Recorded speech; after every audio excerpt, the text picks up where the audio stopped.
As a kid who grew up in the 80s and 90s, when I think gaming, one of the first companies that comes to mind is Konami. As one of the staple companies for the NES, they released so many quality titles with a sound that's all too familiar when it hits your ear. A former shell of what they were, nowadays they mainly push pachinko machines and deny their employees from attending award events. But they weren't always this unsavory. And that's what I'm here to talk about, the Konami NES years.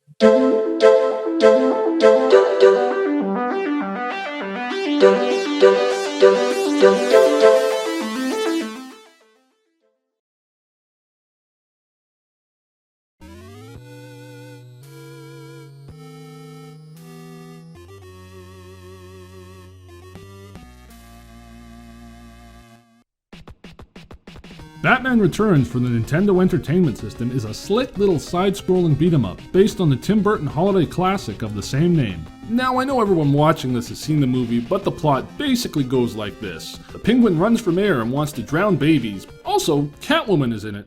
This is a beat-em-up, people, so I'm sure you already have an idea of what to expect. You move left to right, beating the bat piss out of anything that moves, utilizing common techniques such as the 1-2-3 punch combo, the jump kick, and the area-clearing yet stamina-draining desperation attack. Bat Keaton also has the ability to slide for both offense and defense, as well as a block that not only reduces damage, but gives you a couple invincibility frames to launch a counterattack. But let's not forget Batman's wonderful toys. The Batarangs are great for sniping, and can usually take out baddies in one shot.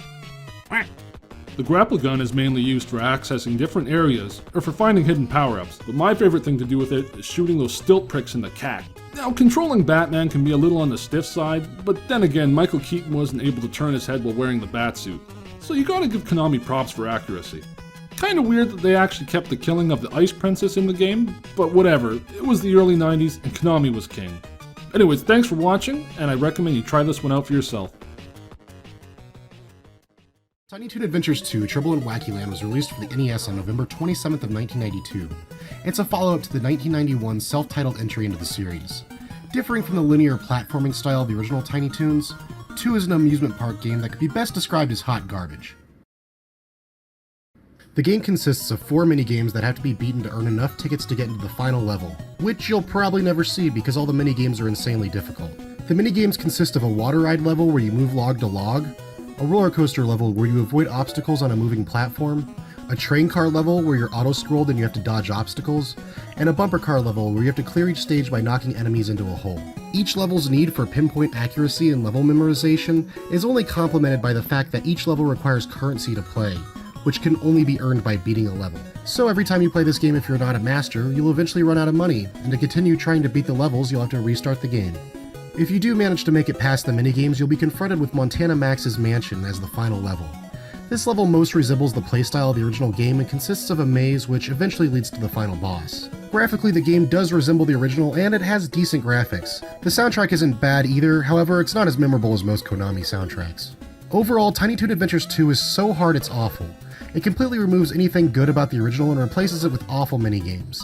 The game is also astoundingly short if you're able to make it through the stages with only 5 levels. No one should play this. Tiny Toons 2 is a stain on Konami's reputation for good games and shouldn't be bothered with. Released in 1993, Zen Intergalactic Ninja is based on the comic book series of the same name, created by Steve Stern and Dan Coate in 1987. Zen is a native of the planet Baltoon, where he was raised in a test tube as part of a scientific experiment. When the experiment was declared a failure, Zen was to be terminated. However, a scientist named Tesla saved him by placing the infant into a transport pod and shot it into space. Zen arrives in the Om system, where the aptly named Masters of Om raise baby Zen and train him in the ways of martial arts. Now an adult, Zen, armed with his combat skills, telepathic abilities, and his photon stick, becomes a mercenary for hire, providing his services to the highest bidder. Now, the reason I went into all that info is because, unless you have the game's manual handy, it doesn't really go into all that. Instead, it jumps right into the action. We find out that Zen is hired by an ancient alien race called the Gordons. No, not him. To head to Earth to fight the evil Lord Contaminus and his toxic henchmen, who want to destroy the Earth's ecosystem. Yes, folks, this game is about saving the environment, like Captain Planet, only with a badass psychic alien ninja instead. Not only that, an Earth boy named Jeremy has discovered the Geo Crystal, a gem powerful enough to defeat the Vile Lord. So of course Contaminus wants his hands on it. So Zen must help Jeremy save the crystal, defeat Contaminus and crew, and protect the planet from eco-destruction. Oh, and get paid, of course. When you start the game, you can choose which of the 4 stages you want to tackle first, each having a different view of play, side-scrolling or diagonal. In the acid rainforest, you must defeat the toxic tempter Sulfura, while at the same time keeping the flowers below rejuvenated with your photon stick. Let all the flowers or yourself die, and it's game over. At the Slickson oil rig, you must navigate the burning madness, rescuing workers by putting out fires via a fire extinguisher, all while avoiding flames and oil creatures, making your way to defeat the venomous oil slick. The next 2 stages play from the diagonal view, giving it a bit extra challenge. At the Biggs Toxic Factory, you must escape after planting time bombs and defeat Smogger. Things get even crazier on the Runaway Railway car stage, where you must jump over rocky terrain, large gaps, avoid enemies and walls, and change the direction of the tracks to make your way to Garbage Man. Peppered in these stages are bonus stages where you toss trash into the machine to create Zen's allies that will give you bonus points and power-ups. After you complete the 4 main stages, you must rescue Jeremy from Lord Contaminus by wall jumping up a building to smack him up a bit. Then it's the final stretch, consisting of a free-fall stage, where you must make it to the exit before being crushed by a spiked ceiling, 3 boss fights against the pile of muck known as Cesspool, Scrap Heap, and a clone of Zen, and then the final showdown with the Dark Lord himself. Now, I'm not gonna lie to you, this game is tough and it will kick your ass, but with a little patience and pattern studying, you'll get it down in no time. Plus, healing power-ups are definitely your friend. Thankfully, the controls are simple and responsive, with Zen performing moves such as rebound jumps, grabbing onto railings, and power jabs with his photon stick. Visually, Zen really shines by being grungy and dirty. Well, until you clean it up, that is.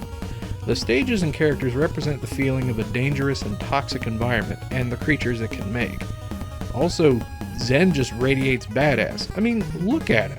Plus, the boss designs are really cool too, especially the Evil Lord. Audio-wise, the music doesn't disappoint. It's awesome rock beats fitting the mood for Zen's environmental ass-kickings. Overall, Zen Intergalactic Ninja is one of Konami's tough yet great games, and one of the best on the NES's final years. If you want to save the planet, forget protests, just hire Zen.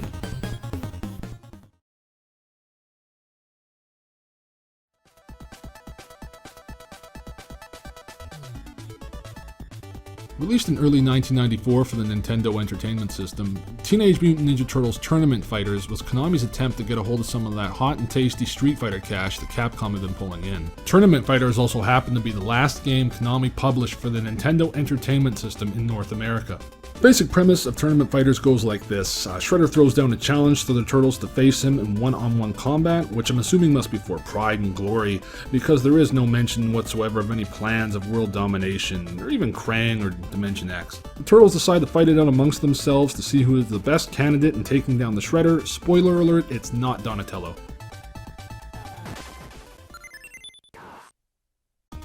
Gameplay in Tourney Fighters is very typical of the fighting genre. 2 opponents square off in 3-round matches, and the first player to win 2 rounds is the victor. Each character comes equipped with a standard assortment of punches, kicks, throws, aerial attacks, etc., as well as character-specific special moves, some of which look like they were borrowed from Ninja Turtles 3. Now you're probably wondering why the Turtles aren't using their weapons. That's because this is a man's tournament. This ain't no game, baby. It's pretty much the NES equivalent of having an MMA match, with mutant turtles, and a dragon, and a hockey-loving prick from the state of New York. Look, what I'm trying to say is, there ain't no Hadoukens or Sonic Booms, except for when, the picture Splinter floats by and it drops like a ball or something, which you can pick it up and throw it like a Sonic Boom or a Hadouken. Other than that, this is pretty much real life. Also, forgot to mention, each character has their own strengths and weaknesses. For example, Leonardo may lead, but he only has average fighting ability. Raphael, on the other hand, is cool but rude, which means he has high attack power, and he's also allowed to bite people. Hothead the Dragon is the slow-moving, hard-hitting tank character, and Shredder is the overpowered, incredibly cheap bullshit character that should have been patched years ago. As far as presentation goes, there's no denying that Tournament Fighters look slick. Character sprites are large and well animated, backgrounds are colorful and detailed, some of which even have nice little touches like scrolling. I mean, this is Konami. Even if the gameplay stinks, you know it's gonna look and sound great. Sure, the NES version of Tournament Fighters is limited compared to its 16-bit cousins, but there is no denying that Konami tried to cram as much as they could into the game. I highly suggest you try it out for yourself.